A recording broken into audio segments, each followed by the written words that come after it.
escucho los sonidos de la naturaleza, guía MDA, página 235. Te cuento que los sonidos son vibraciones y pueden viajar por el aire o por sólidos o por líquidos. Esto de que viajan por el aire es muy importante, podemos escuchar sonidos del espacio. Estas vibraciones llegan hasta nuestros oídos y entonces todos los componentes que forman parte del aparato auditivo nos permiten interpretarlos. En la naturaleza, los sonidos son utilizados para comunicar mensajes, especialmente por los animales.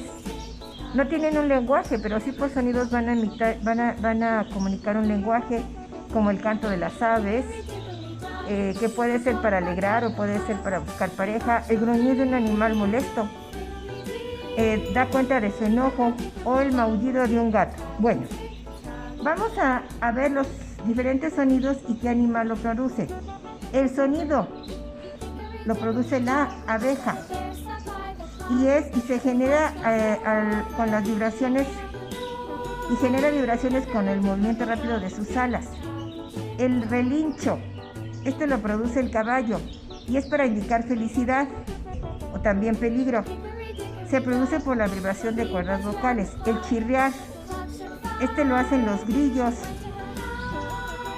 Generan vibraciones al inflar y desinflar un pequeño saco, o también al chocar sus alas, y algunos en lo que sería pues la rodilla. Barritar es un sonido que produce el elefante, que hace vibrar su larga trompa resoplando. Puede representar emoción o peligro. Ronronear es el que hacen los gatos, indica felicidad o confianza. Lo hace con algunos músculos que se encuentran alrededor de la garganta, y este es el gato.